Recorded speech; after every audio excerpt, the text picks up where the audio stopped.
Reaction लिखते हो तो विद स्टोइकियोमेट्रिक कोफिशिएंट लिखते हो। जब आप रेट ऑफ रिएक्शन लिखते हो तो विद स्टोइकियोमेट्रिक कोफिशिएंट लिखते हो। क्यों? क्योंकि स्टोइकियोमेट्रिक कोफिशिएंट लगाओगे तभी तो रेट ऑफ रिएक्शन क्या होगी, इक्वल होगी। या आप ऐसे कह सकते हो रेट ऑफ रिएक्शन को इक्वल करने के लिए ही हम ये सारे काम करते हैं, स्टोइकियोमेट्रिक कोफिशिएंट से डिवाइड करते हैं। समझ में आ गया? अगर वो इंडिविजुअल कहता है आपको, अगर वो इंडिविजुअल कहता है कि आपको इसके रेस्पेक्ट में रेट निकालनी है, आपको ओनली नाइट्रोजन के रेस्पेक्ट में रेट निकालनी है, तब वहाँ पे आप क्या यूज़ नहीं करोगे, तब आप वहाँ पे स्टोइकियोमेट्रिक कोफिशिएंट का यूज़ नहीं करोगे। देखो रे, ये क्वेश्चन अपन ने किया है, ध्यान से देख लो इनको। जितने भी क्वेश्चन अपन ने किए हैं जिसके रेस्पेक्ट में भी इंडिविजुअल, जिसके भी रिएक्टेंट या प्रोडक्ट के रेस्पेक्ट में हमने रेट कैलकुलेट की है, तो वहाँ पे अपन ने क्या नहीं किया, वहाँ पे अपन ने क्या नहीं किया, स्टोइकियोमेट्रिक कोफिशिएंट का यूज़ नहीं किया है। ध्यान रखना इस बात का, ठीक है? बहुत बढ़िया। क्वेश्चन को पॉज करो, उतार लो, आगे बढ़ते हैं अब। ठीक है, वेरी गुड, ओके, ठीक है भाई, बहुत बढ़िया। चलो तो फिर आगे बढ़ते हैं अपन। ओके,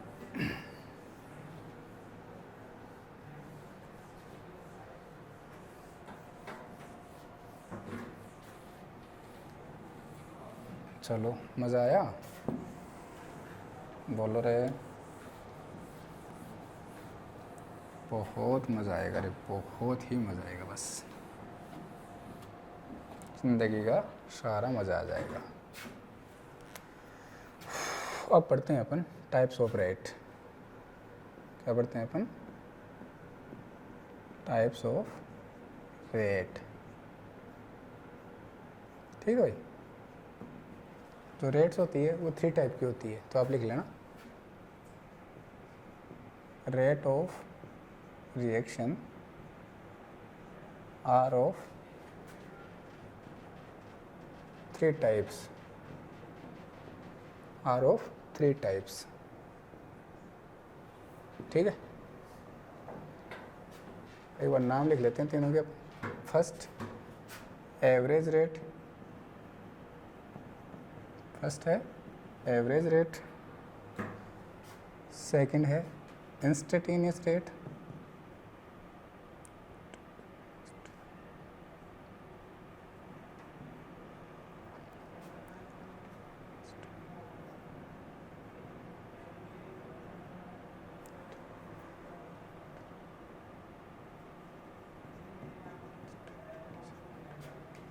और थर्ड है यहाँ पे इनिशियल रेट। क्या है? Initial rate. ठीक है, वेरी गुड। अब अपने को एक एक करके इन रेट्स को अपने को पढ़ना है। ठीक है भाई, बहुत बढ़िया। नंबर 1 जो है, नंबर 1 जो रेट है वो है एवरेज रेट। वो क्या है? Average rate. ध्यान रखना, इसको रिप्रेजेंट करोगे आप delta C by delta T. C समझ गए? हाँ सर समझ गए। सी समझ गए ना? कंसंट्रेशन। सी मतलब कंसंट्रेशन, और डेल्टा से आपको रिप्रेजेंट करना है। डेल्टा किसको रिप्रेजेंट करेगा? लार्ज चेंज को रिप्रेजेंट करेगा। ठीक है, तो ये कहा जाता है कि ऐसी रिएक्शन या फिर ऐसी रेट, ऐसी रिएक्शन जिनकी जो रेट होती है वो एक फाइनाइट टाइम इंटरवल में होती है। जो रिएक्शन एक फाइनाइट टाइम इंटरवल में कंप्लीट होती है, जैसे 5 सेकंड, 10 सेकंड, 50 सेकंड। ठीक है, फाइनाइट टाइम इंटरवल कह रहा हूँ मैं। ठीक है, टाइम इंटरवल कह रहा हूँ। जो एक टाइम की ड्यूरेशन है, 5 सेकंड से लेकर 10 सेकंड के बीच में जो रिएक्शन कंप्लीट हो रही है, उस रेट को क्या कहोगे आप? एवरेज रेट उसको आप कहोगे। क्या कहोगे? एवरेज रेट आप उसको कहोगे। ऐसी रिएक्शन जिनके कंप्लीशन होने में फाइनाइट टाइम लगता है, फाइनाइट टाइम इंटरवल लगता है, फाइनाइट टाइम इंटरवल लगता है, तो उनके लिए जो रेट होगी उसको क्या कहोगे आप? Average rate. रिप्रेजेंट कैसे करते हो? Delta C by delta T. ठीक है, अभी करते हैं अपन। डेफिनेशन लिखो आप इसकी, आप इसकी डेफिनेशन लिख लो। लिखो, the rate of A reaction, the rate of A reaction measured over A, plus minus use कर लेना यहाँ पे। ठीक, लिखो the rate of A reaction measured, the rate of a reaction measured over a definite time interval, measured over a definite time interval, definite time interval। ये लो भाई, इसको आप हाईलाइट कर लेना। क्या कर लेना? Highlight. Measured over a definite time interval called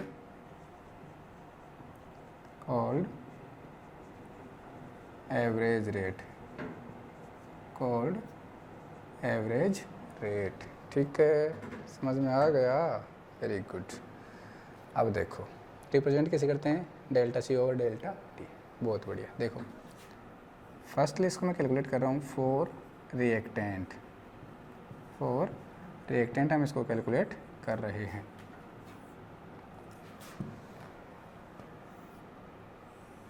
तो हमने कर्व ड्रॉ किया, इधर तो कंसंट्रेशन, ठीक है, इधर तो हमने क्या ले ली? कंसंट्रेशन ले ली, और इधर हमने क्या ले लिया? टाइम हमने ले लिया। तो रिएक्टेंट के मैं पता, थोड़ी देर पहले हमने स्टार्टिंग में कर्व बनाया था कि रिएक्टेंट की जो कंसंट्रेशन होती है वो टाइम के साथ क्या होती है? डिक्रीज़ होती है। कुछ ऐसा कर्व बनेगा। इनिशियली जो रिएक्टेंट की कंसंट्रेशन होती है वो मैक्सिमम होती है, जब t = 0 होता है उस टाइम की कंसंट्रेशन क्या होती है? मैक्सिमम होती है। हमने कहा कि आप ये जो टाइम है ना, इसको t1 कह दो, ठीक है। ये लो सपोज, तो इस टाइम t1 पे जो कंसंट्रेशन होगी वो क्या होगी आपकी? C1 होगी। क्या कंसंट्रेशन क्या होगी? C1 होगी। ठीक है, वेरी गुड। दूसरा मैं कह रहा हूँ कि आप इस टाइम पे बताओ, तो इस टाइम पे जो कंसंट्रेशन होगी, इस टाइम पे जो कंसंट्रेशन होगी उसको क्या कहोगे आप? C2 कहोगे। क्या कहोगे? C2 कहोगे। ठीक है। रेट लिखनी है आप, क्या आपको क्या लिखनी है? रेट लिखनी है। रेट कैसे लिखोगे? Change in concentration of C और चेंज इन टाइम, ऐसे तो लिखते हो। तो change in concentration of C और चेंज इन टाइम। अब बताओ, C मतलब concentration, change in concentration, change in time. Concentration में चेंज क्या आ रहा है? Final concentration minus initial concentration. तो क्या लिखोगे आप? फाइनल कंसंट्रेशन क्या है? C2 माइनस इनिशियल कंसंट्रेशन क्या है? C1 ओवर T2 माइनस का T1। फाइनल टाइम क्या है? T2। फाइनल टाइम क्या है? T2 और इनिशियल टाइम क्या है? T1। अब ये जो टाइम इंटरवल है ये फाइनाइट है, जैसे ये 5 सेकंड है, ये 10 सेकंड है, ठीक है। तो ये फाइनाइट टाइम इंटरवल है। इस फाइनाइट टाइम इंटरवल में जो रेट होगी उसी को क्या कहते हैं आप? Average rate. उसको क्या कहते हो आप? एवरेज रेट कहते हो। ठीक है, very good. As we know, ये फ्रॉम इस कर्व से अपने को पता लग रहा है कि जो C1 है वो ग्रेटर देन है किससे? C2 से। बोलो सही है या नहीं है? देखो खुद देख लो, C1 ज़्यादा है और C2 क्या है? कम है। तो क्या कहोगे? C1 is greater than C2। तो आप लिखोगे यहाँ पे, क्योंकि C1 is greater than C2, इसलिए क्या होगा? तो C2 माइनस C1 है, जो C2 माइनस C1 है वो कैसा आएगा? नेगेटिव आएगा। कैसा आएगा?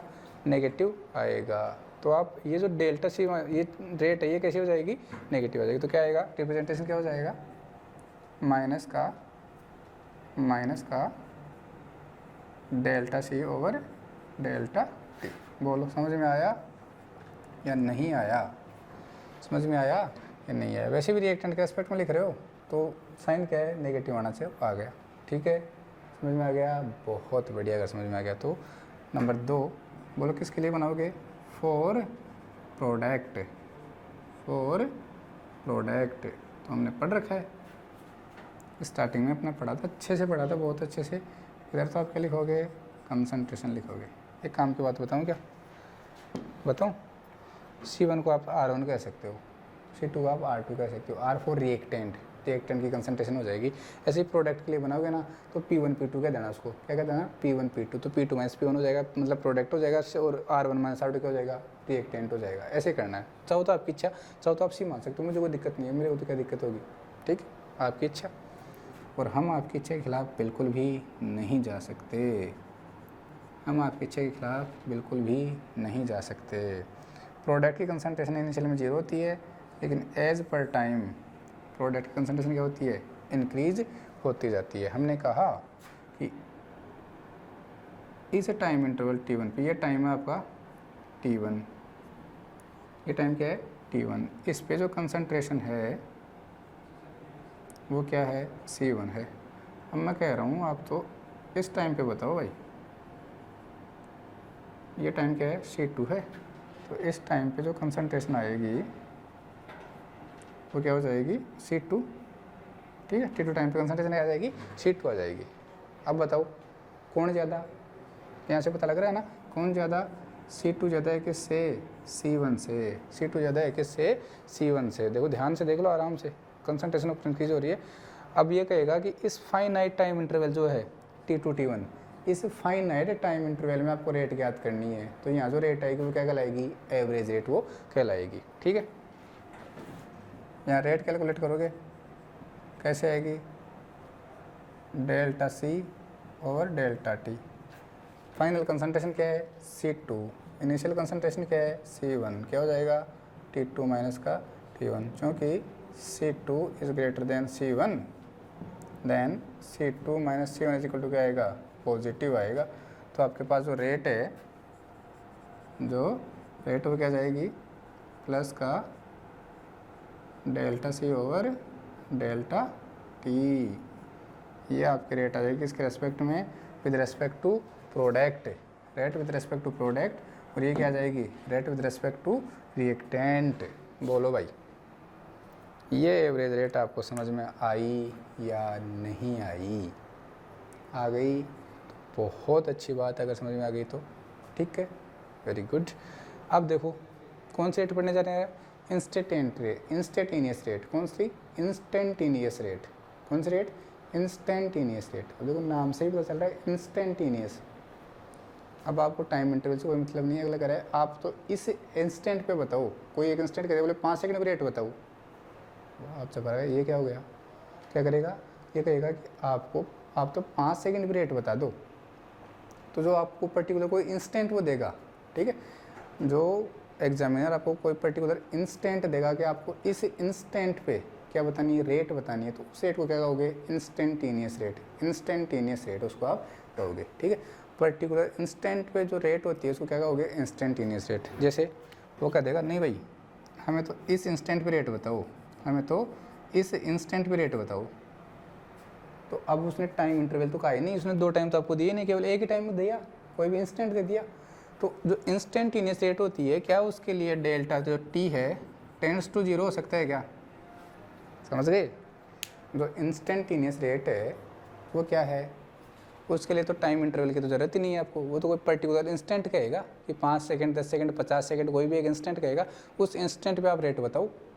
तो वहाँ पे आप ये कह सकते हो क्या कि उस वाले केस में इंस्टेंटेनियस रेट वाले केस में जो टाइम इंटरवल है, जो टाइम इंटरवल था ये वाला टाइम इंटरवल डेल्टा T, ये तो था टाइम इंटरवल, ये टेंड्स टू 0 होगा क्या, टाइम तो इंटरवल में तो है ही नहीं, मतलब टाइम इंटरवल तो है नहीं, तो टेंड्स टू 0 हो जाएगा, बस ये आपको लिखना है, ठीक है।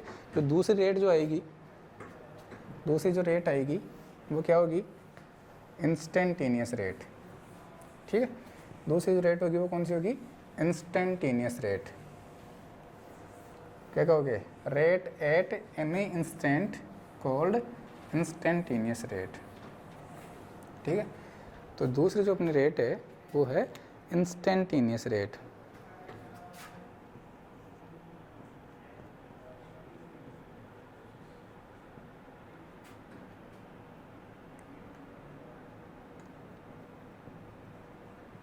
इंस्टेंटेनियस रेट, ठीक है भाई। इसको रिप्रेजेंट किया जाता है ऐसे, delta C over delta T when delta T tends to 0, ठीक है, ये इसका रिप्रेजेंटेशन है। और जब इसको आप ऐसे लिखोगे तो इसी को हम लिख देते हैं dC/dt, इसी को क्या लिख देते हो dC/dt, यही आपकी क्या है इंस्टेंटेनियस रेट है, यही क्या है इंस्टेंटेनियस रेट है, ध्यान रखना। तो डेल्टा C/डेल्टा T है एवरेज रेट था, अगर आप वहाँ पे कह दोगे कि delta T tends to 0, limit लगा देना, आप क्या लगा देना लिमिट लगा देना, limit delta T tends to 0, अगर ऐसा हो रहा है तो ये किस में कन्वर्ट हो जाएगा, dc/dt में कन्वर्ट हो जाएगा। यही क्या आपकी क्या कहलाएगी, इंस्टेंटेनियस रेट ये कहलाएगी। आगे लिख देते हैं अपन, ठीक है। इसकी जो डेफिनेशन होगी वो क्या होगी, लिखो rate of change of concentration of any one, लिख लो rate of change of concentration of rate of change of concentration of any one rate of change of concentration of any one of the reactant or product, any one of the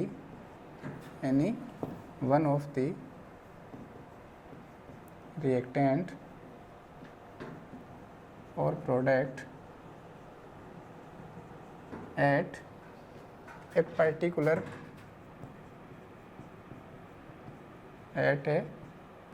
instant,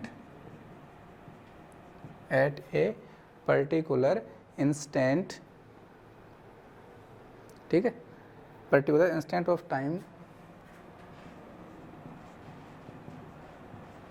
is called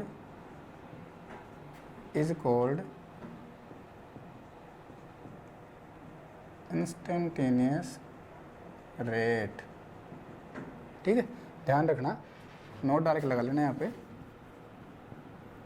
note for instantaneous rate, ठीक है।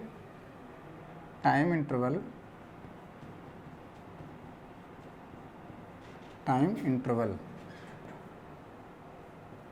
Delta T tends to 0, ठीक है। अब लिख सकते हो for instant rate delta T tends to 0, तो आप यहाँ पे लिख सकते हो that means limit delta T tends to 0। क्या होगा इसका, आपको डायरेक्ट रिप्रेजेंटेशन लिखना है, delta C over delta T, लगा दो उसके लिमिट लगा दो, क्या लिख दोगे, डेल्टा टी टेंस टू 0, तो ये किस में कन्वर्ट हो जाएगा, dc/dt में कन्वर्ट हो जाएगा। और यही आपका क्या है, यही आपका इंस्टेंटेनियस रेट,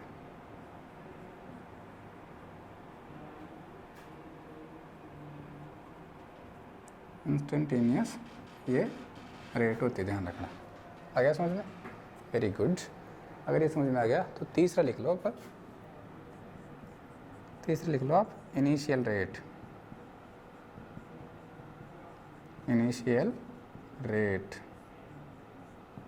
कुछ नहीं है भाई, कुछ भी नहीं है, जैसा कि नाम से पता चल रहा है इनिशियल रेट। इनिशियल मतलब इनिशियल में रेट क्या होती है, 0 होती है क्या। इनिशियल का मतलब क्या है, जब रिएक्शन स्टार्ट ही नहीं हुई है, ठीक है। Initial means reaction doesn't start, जब रिएक्शन स्टार्ट ही नहीं हुई तो कहीं का वेग, तो इनिशियल जो रेट होता है वो क्या होता है, 0 होता है। इनिशियल रेट क्या होता है, 0, मतलब rate at t is equal to 0 called initial rate, ठीक है। आप लिख सकते हो इनिशियल मीन्स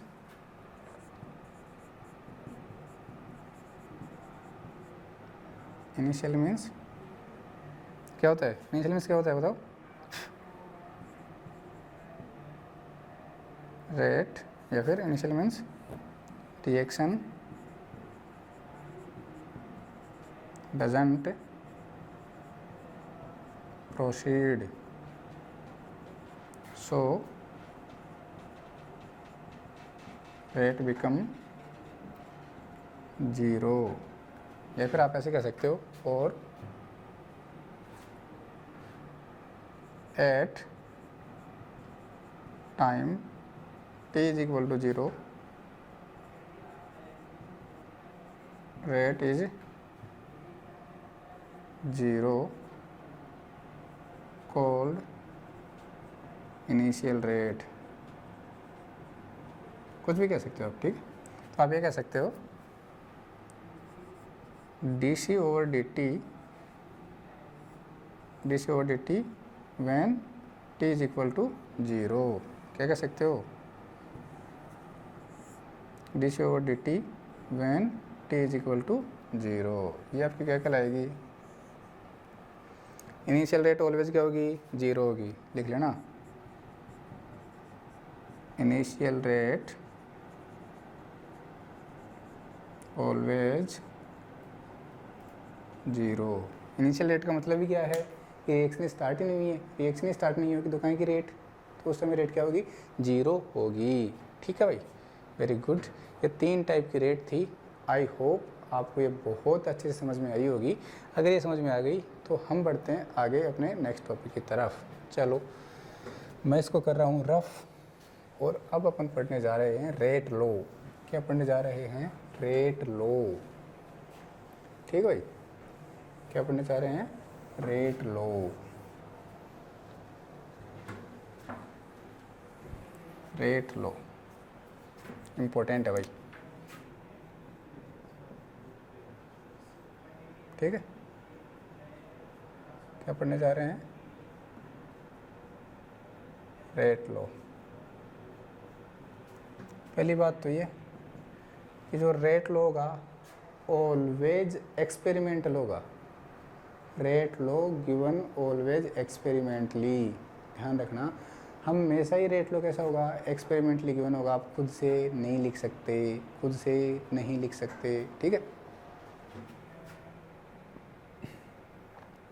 गिवन ऑलवेज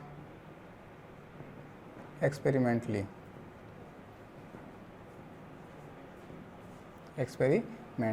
ठीक है, एक बार मैं इसको आपको डेफिनेशन बता देता हूँ, फिर हम इसको अच्छे से समझते हैं। ठीक है, तो डेफिनेशन लिख लो आप। देखो क्या होता है, एक बार समझ लो फिर डेफिनेशन लिख लेना आप।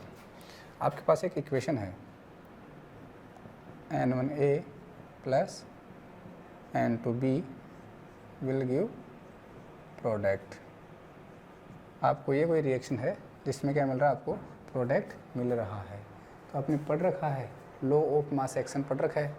ठीक है, लॉ ऑफ मास एक्शन क्या कहता है कि जो रेट होती है, ठीक है, जो रेट होती है वो रिएक्टेंट की कंसंट्रेशन के प्रोडक्ट के पावर के प्रोपोर्शनल होती है, ऐसा कुछ कहा था। ठीक है, तो हम ये कह सकते हैं यहाँ से जो रेट होगी, ठीक है, वो प्रोपोर्शनल होती है किसके? Concentration of A raised to the power n1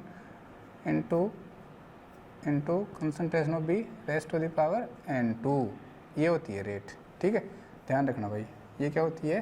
rate. और यही क्या आपका रेट लो है, यही क्या आपका रेट लो है।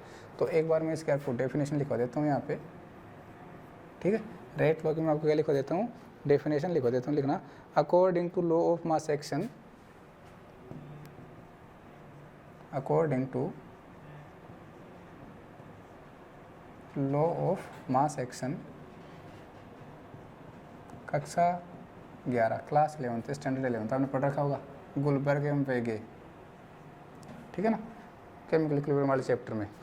According to law of mass action, rate of reaction is directly proportional to the, according to law of mass action, rate of reaction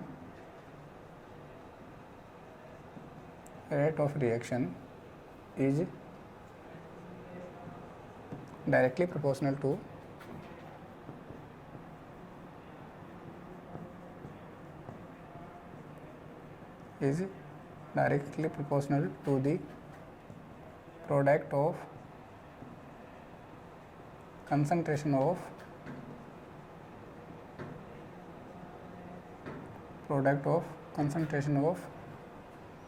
reactant, product of molar concentration of reactants, product of molar concentration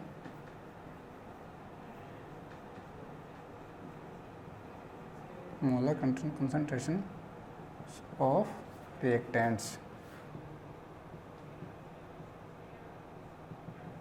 molar concentration of reactants. जो reactants की molar concentration होगी उनके product के directly proportional होगा। ठीक है, क्या होगा? रेट लो। और ये स्टोइकोमेट्रिक कोएफिशिएंट नहीं है, ध्यान रखना, आपने लगा तो दिए, लेकिन ये एक्सपेरिमेंटली गिवन होंगे। ये क्या होंगे? एक्सपेरिमेंटली गिवन होंगे। समझ में आ गया? Very good.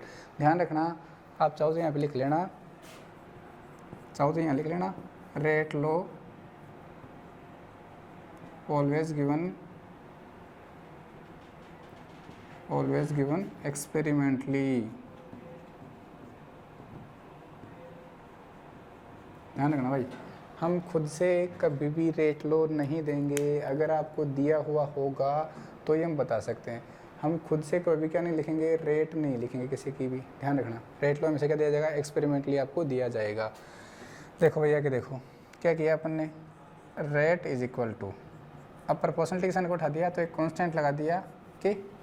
ठीक है भाई, क्या लगा दिया, कांस्टेंट लगा दिया के। आगे लिखा आपने concentration of A raised to the power n1, concentration of B raised to the power n2। बोलो समझ में आया? तो हर हर महादेव बोलो। Question number 1। ठीक है, ये आपका रेट लो हो गया, ये आपका क्या हो गया, रेट लो हो गया। अब मैंने यहाँ पे एक एजम्पशन माना, क्योंकि if concentration of A is equal to molar concentration of B is equal to 1, हमने ऐसा मान लिया। क्या माना मैंने, ए और बी की जो कंसंट्रेशन थी, मोलर कंसंट्रेशन थी, उनको क्या मान लिया, 1 मान लिया। देन आपके पास क्या आ जाएगा, आपके पास आ जाएगा रेट इज इक्वल टू के। बोलो आया नहीं आया? अगर आ गया तो बहुत बढ़िया, नहीं आया तो वेल बेटर। ठीक है, ये क्या होगा,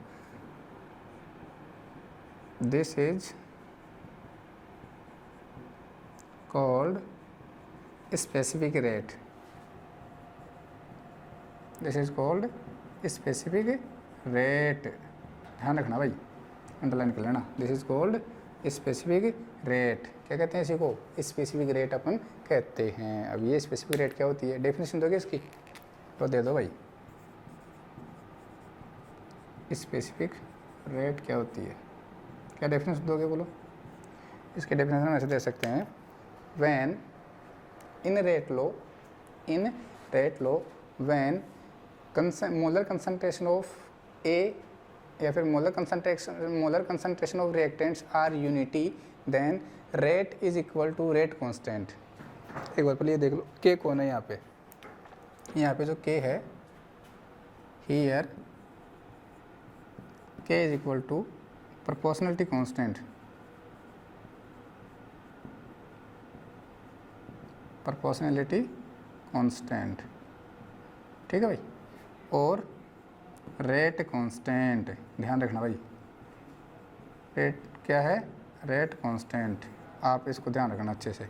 मैंने तो अपने क्या कहेंगे इसको, बार बार क्या कहेंगे, रेट कांस्टेंट इसको कहेंगे। किसको, के को क्या कहेंगे, रेट कांस्टेंट कहेंगे। तो हमने क्या कहा कि जब हमने ए और बी की मोलर कंसंट्रेशन को रेट लो में, जब हमने जो रिएक्टेंट है उनकी मोलर कंसंट्रेशन को क्या लिया, यूनिटी लिया, तो उस समय हमारा जो रेट है वो किसके इक्वल हो गया, रेट कांस्टेंट के इक्वल हो गया।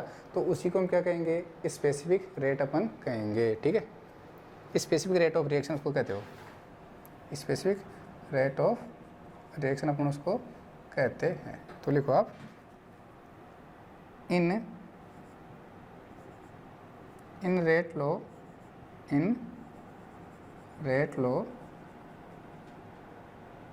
when molar concentration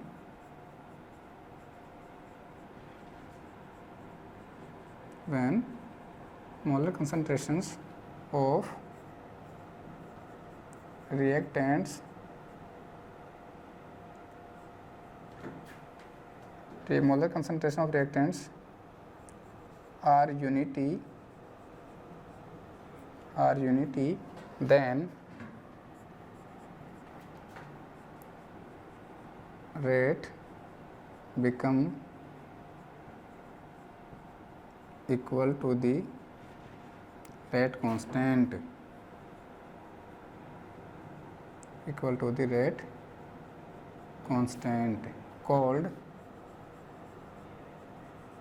called specific rate of reaction, specific rate of the reaction. ठीक है भाई, ध्यान रखना, जो रेट कांस्टेंट, सॉरी आपने जो रेट लो लिखा है, उस रेट लो में, जो आपने रेट लो लिखा है, उस रेट लो में जब हम रिएक्टेंट्स के मोलर कंसंट्रेशन को यूनिटी ले लेते हैं, 1 ले लेते हैं, तो उस टाइम पे जो रेट है वो किसके इक्वल हो जाएगी, रेट कांस्टेंट के इक्वल हो जाएगी। और वहीं पे वहीं पे जो रेट कांस्टेंट होगा वो किसके इक्वल हो जाएगा, रेट के इक्वल हो जाएगा, और उसी रेट को हम क्या कह देंगे, स्पेसिफिक रेट ऑफ रिएक्शन। तो आपको आई होप इतना समझ में बहुत अच्छे से आया होगा कि रेट क्या होती है और रेट ऑफ रिएक्शन क्या होती है, ठीक है, और स्पेसिफिक रेट क्या होती है। समझ में आ गया, बहुत बढ़िया। अब पढ़ते हैं अपन unit of rate constant, unit of rate and rate constant, unit of rate and rate constant, ठीक है भाई, चलो बढ़िया। अब क्या पढ़ने जा रहे हैं अपन, unit of rate and rate constant, ठीक है, चलो unit of rate and rate constant. तो ठीक है भाई, बढ़ते हैं आगे, लिखते हैं अपना next point, unit of rate, unit of rate and rate constant, ठीक है भाई, समझना भाई, इंपॉर्टेंट है, बहुत इंपॉर्टेंट है, बहुत ही इंपॉर्टेंट है भाई। बताऊंगा क्वेश्चन, बहुत सारे क्वेश्चन आते हैं यहाँ से, ठीक है। देखो क्या होता है, सबसे पहले रेट की बात करते हैं अपन। रेट क्या लिखते हो आप, change in concentration, change in concentration over change in time. अब मैं चेंज को उठा रहा हूँ, ठीक है। रेट क्या लिखते हो, चेंज इन कंसंट्रेशन और चेंज इन टाइम। लो लिख लो रे, अरे लिख लो, अब लिख लो भाई, change in concentration over change in time, यही क्या है आपकी रेट है, यही क्या है आपकी रेट है, ठीक है। कंसंट्रेशन सी, ये क्या होता है, एन बाई वी, ये क्या है आपकी कंसंट्रेशन। कंसंट्रेशन क्या होती है, मोल पर लीटर, ये क्या आपका मोल, ये क्या है लीटर वॉल्यूम, ठीक है। कंसंट्रेशन क्या होती है, N by we, mole per litre, ये तो दिए कंसंट्रेशन, वेरी गुड। तो कंसंट्रेशन को क्या लिखोगे आप, मोल पर लीटर। जो कंसंट्रेशन होती है उसका मेजरमेंट कैसे करते हो आप, कंसंट्रेशन को कैसे मेजर करते हो, मोल पर लीटर अपॉन टाइम को क्या बोलते हो, टाइम यूनिट बोल दो, फिर टाइम ही बोल दो, या फिर आप बोल दो टाइम ही बोल दो, ठीक है। अब आप इसको लिखोगे unit of rate, unit of rate तो क्या आएगा, मोल, देखो लीटर नीचे ऊपर जाएगा तो इन्वर्स हो जाएगा, मोल पर लीटर, और ये टाइम भी इन्वर्स हो जाएगा, क्या ऊपर जाएगा तो टाइम इन्वर्स, ठीक है। जो टाइम इन्वर्स है इसको आप आवर इन्वर्स भी लिख सकते हो, मिनट इन्वर्स भी लिख सकते हो, ठीक है, और सेकंड इन्वर्स भी आप इसको लिख सकते हो, जो आपको अच्छा लगे वो आप लिख देना, तो अकॉर्डिंग टू क्वेश्चन आप देख लेना, ठीक है। अगर आप इसको सेकंड में लिखते हो तो ये हो जाएगा मोल पर लीटर पर सेकंड। समझ में आ गया, बहुत बढ़िया। अब एक चीज़ ध्यान रखना, ये किसकी यूनिट आई है, ये यूनिट किसकी है, रेट की यूनिट है, किसकी यूनिट है, रेट की। अब देखो जो रेट होती है, जो रेट होती है वो तो पर्टिकुलर हर रिएक्शन के लिए होगी, रेट तो हर रिएक्शन के लिए होगी, ठीक है। फर्स्ट ऑर्डर हो, सेकंड ऑर्डर हो, जीरो ऑर्डर हो, थर्ड ऑर्डर हो, सबके लिए रेट की इकाई क्या होगी, सेम ही रहेगी, रेट की यूनिट क्या रहेगी, सेम ही रहेगी। ध्यान रखना, देख पेज में बैठा लेना कि रेट की यूनिट किसी भी ऑर्डर की रिएक्शन के लिए, किसी भी ऑर्डर की रिएक्शन के लिए हमेशा क्या रहेगी, सेम ही रहेगी, क्या, मोल पर लीटर पर सेकेंड। अब याद करो एक न्यूमेरिकल दिया था मैंने आपको ना, अमोनिया वाला बड़ा सारा, ठीक है, पहले वाला, उसमें रेट में लिखा था कि मोल पर लीटर पर सेकेंड। कहाँ से लिखा था वो, ये रेट की यूनिट यही थी। हमने कहा था ना rate of decomposition of ammonia, जो भी कहा था rate of formation of ammonia, तो रेट आ रही थी, रेट की यूनिट क्या आ रही थी, मोल पर लीटर पर सेकेंड। ध्यान रखना रेट की यूनिट हमेशा यही होगी, रेट की यूनिट हमेशा यही होगी। मिटाऊँ इसको बहुत बढ़िया, चलो तो ठीक है। तो यूनिट ऑफ रेट बता देता हूँ आपको मैं यहाँ से अपने पास एक आंसर तो आ गया, क्या, unit of rate mole per litre time inverse. ध्यान रखना भाई, मैं क्या कह रहा हूँ, टाइम इनवर्स। अब आप अपनी सुविधा के अनुसार देख लेना आपको क्या लिखना है, मिनट इनवर्स लिखना है, आवर इनवर्स लिखना है, या फिर सेकंड इनवर्स आपको लिखना है। ठीक है, तो आप क्या लिखोगे, टाइम इनवर्स। समझ में आ गया, वेरी गुड। अब क्या लिखना है अपने को, तो unit of rate constant, unit of rate constant. तो देखो भाई, हमने एक रिएक्शन पढ़ी थी N1A plus N2B will give product. यहाँ से हमने रेट लिखी थी, rate is equal to K A raise to the power N1 B raise to the power N2। K क्या था आपका, वहाँ पे रेट कांस्टेंट हुआ करता था। ये क्या है आपका, रेट कांस्टेंट। क्या है, कांस्टेंट। कौन सा कांस्टेंट, रेट कांस्टेंट। तो अब मैं इसको वैल्यू फाइंड करनी है K की। तो देखो ये K के पास में जो भी है कहाँ चला जाएगा, डिवाइड में चला जाएगा। तो ऊपर क्या आएगा आपका, rate divided by concentration of A raise to the power N1, concentration of B raise to the power N2। समझ में आया, वेरी गुड, ओके। अब देखो, क्योंकि जो रेट होती है वो क्या होती है, change in concentration over change in time. कुल मिला के मेरा कहने का मोटो है कंसंट्रेशन ओवर टाइम, रेट यही होती है। ठीक है, ठीक है, कंसंट्रेशन ओवर टाइम। और कंसंट्रेशन को किस में मेजर करते हो आप, मोल पर लीटर में। ठीक है, तो मैं लिख रहा हूँ यहाँ पे जो रेट है उसको क्या लिखोगे, मोल पर लीटर लिख दिया इसको। ठीक है, और टाइम है, मैंने टाइम को 1/सेकंड लिख दिया भाई, लीटर इंटू सेकंड लिख दिया, एक साथ लिख दिया। किसको, रेट को, डिवाइडेड बाई ये क्या है, ये क्या है रे, ये क्या है, अरे मोलर कंसंट्रेशन है क्या। स्क्वायर ब्रैकेट का मतलब ही क्या है, कंसंट्रेशन। क्या है, कंसंट्रेशन। स्क्वायर ब्रैकेट में जो भी आएगा उसका मतलब क्या है, कंसंट्रेशन। तो आप यहाँ पे लिख सकते हो कंसंट्रेशन की यूनिट क्या होती है, मोल पर लीटर। तो इस एक की जगह क्या लिखोगे आप, मोल पर लीटर की पावर N1, सही है क्या, इनटू बी भी क्या है, कंसंट्रेशन ही है, तो मोल पर लीटर, मोल पर लीटर की पावर क्या हो जाएगा, N2। आपको अच्छे से पता है जब बेस सेम होता है, जब बेस सेम होता है तो पावर क्या हो जाती है, ऐड हो जाती है। ठीक है भाई, ऊपर वाली पावर कितनी है, 1 है।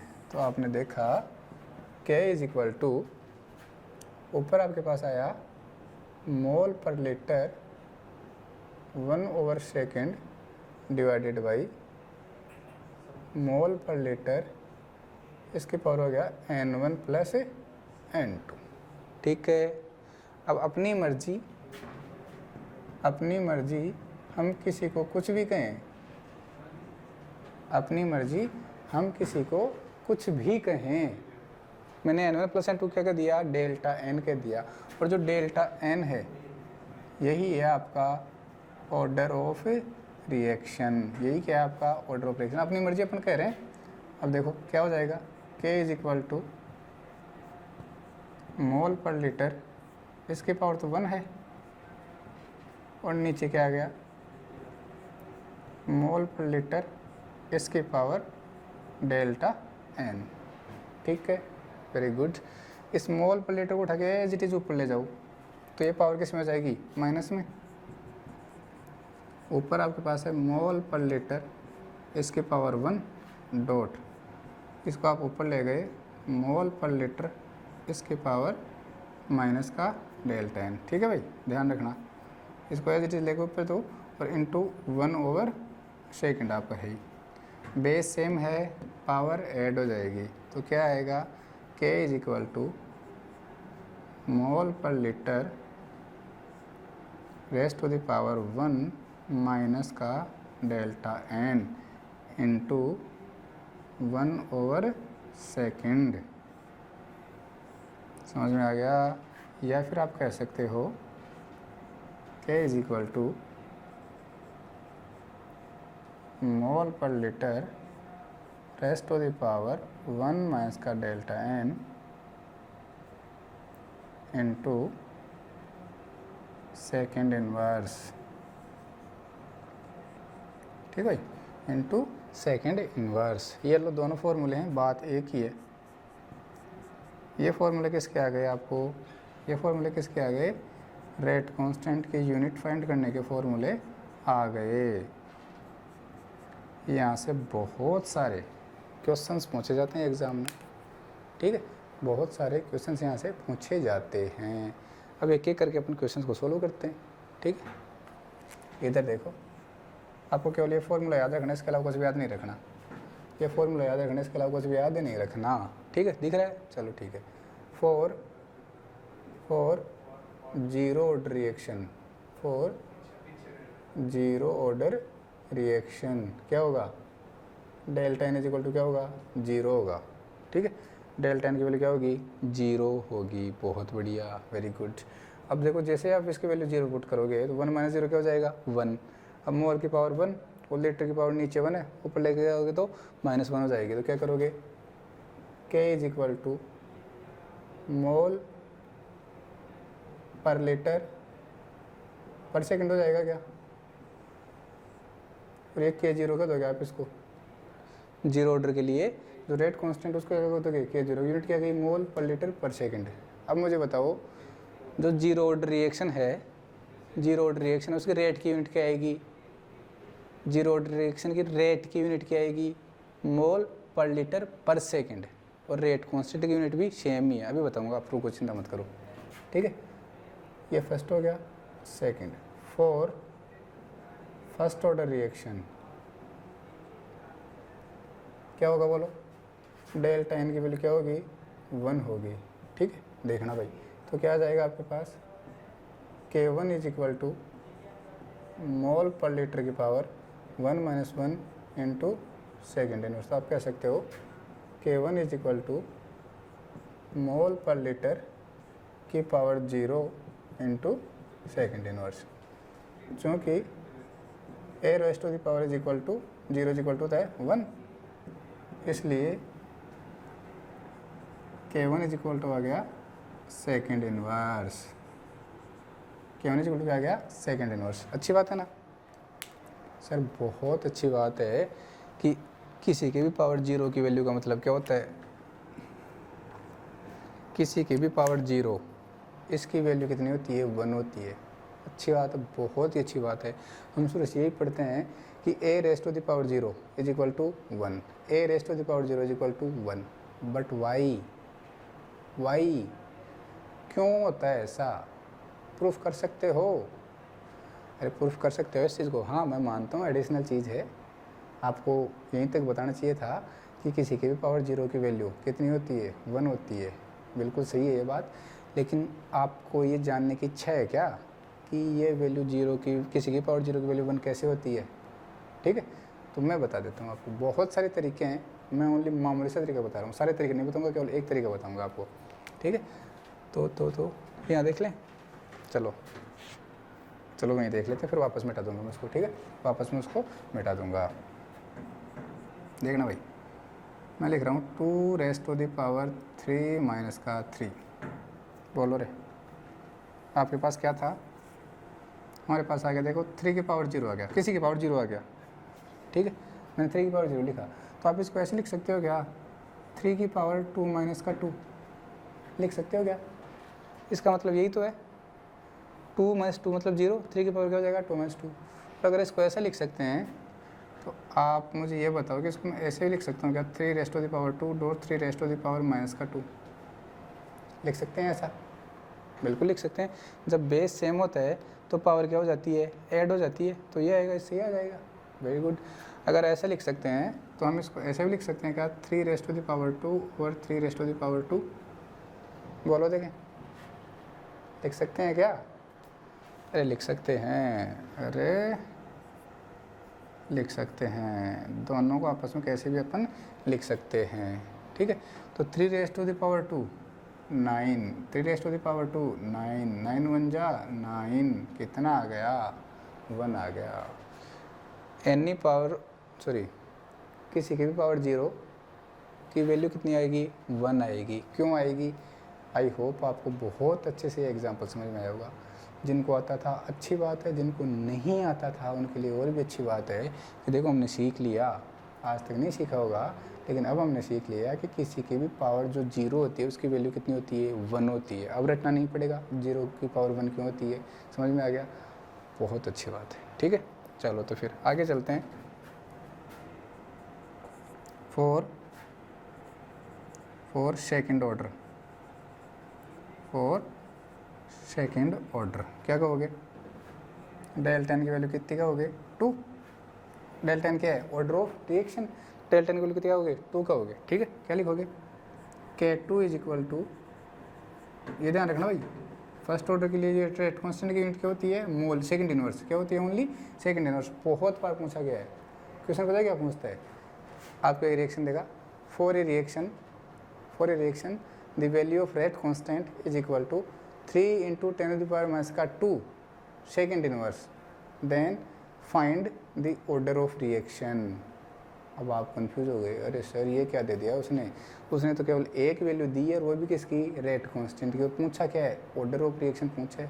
हमें कैसे पता कि एक वैल्यू से हम कैसे फाइंड करें? तो दिमाग लगाने की ज़रूरत ही नहीं है, केवल रेट कांस्टेंट की यूनिट देख लो, केवल रेट कांस्टेंट की यूनिट देख लो और आंसर चिपका दो। रेट कांस्टेंट की यूनिट उसने क्या कहा है? सेकंड इनवर्स कही है, और हमें पता है कि सेकंड इनवर्स का मतलब होती है फर्स्ट ऑर्डर होती है, तो डायरेक्ट आंसर क्या दोगे? फर्स्ट ऑर्डर दोगे, ठीक है। तो थ्योरेटिकल आंसर क्वेश्चन यहाँ से बहुत आते हैं, मैं कह रहा हूँ ना बहुत क्वेश्चन आते हैं, ठीक है ना। अब एक क्वेश्चन आया था कैसे नेट में पहुँचता हूँ आपको मैं, ठीक है। तो K2 के लिए क्या लिखोगे? Mole over litre raise to the power 1 - 2 लिख दोगे क्या? Very good, into second inverse. Power -1 हो जाएगी, मोल की पावर -1, लीटर की पावर ऊपर जाएगी तो +1, तो K2 की क्या आ जाएगी? Mole raise to power -1 litre second inverse, ठीक है भाई, वेरी गुड। ये किसकी यूनिट आ गई?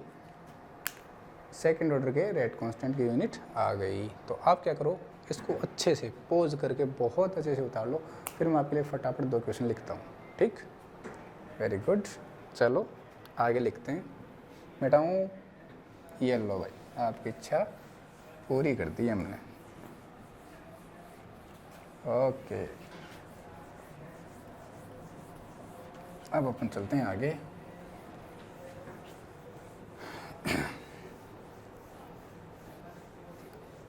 देखो क्वेश्चन है आपके लिए,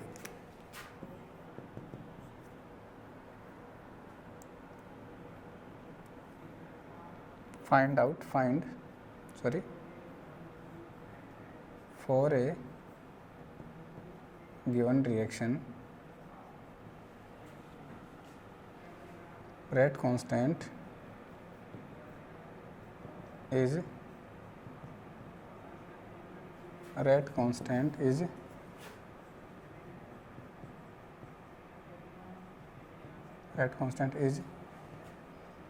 3 × 10⁻³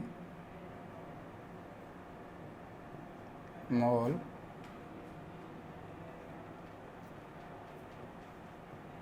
electric square per second, then find the order of reaction. Option दे रहा हूँ भाई आपके लिए। ऑप्शन ए है 2, ऑप्शन बी है 0, ऑप्शन सी है 3, ऑप्शन डी है नन ऑफ दीज। शॉर्ट में लिख रहा हूँ भाई मैं, नन ऑफ दीज। बताओ। Very good.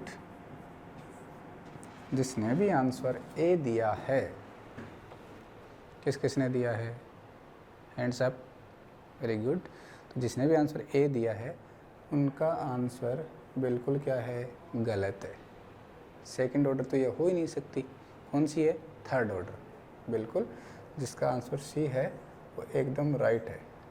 ठीक है, तो इसका आंसर क्या आने वाला है, सी आने वाला है। कैसे आएगा, देखो रे, रेट कांस्टेंट की यूनिट क्या होती है, mole per litre raise to the power 1 minus का delta N into second inverse.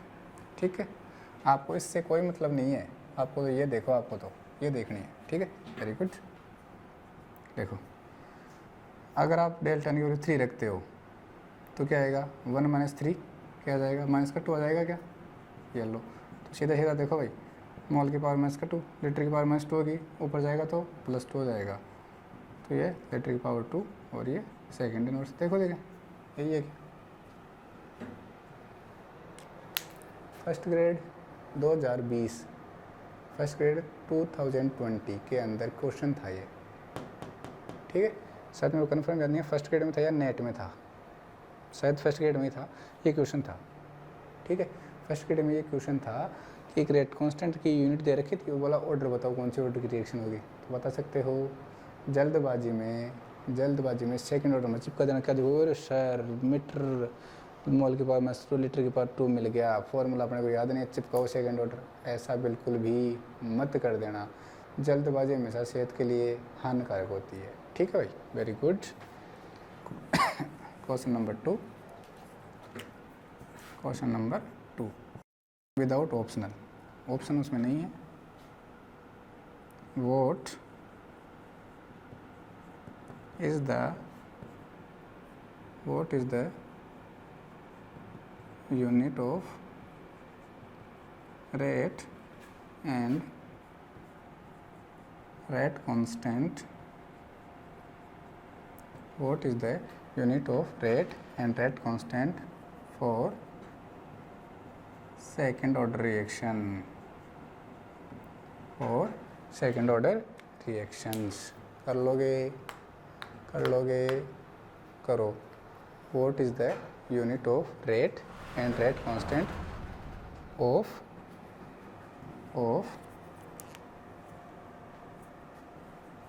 second order reactions। ठीक है भाई, अब देखो क्या होता है इसका मतलब, किस किस का आंसर ये है, आंसर किस किस का ये है।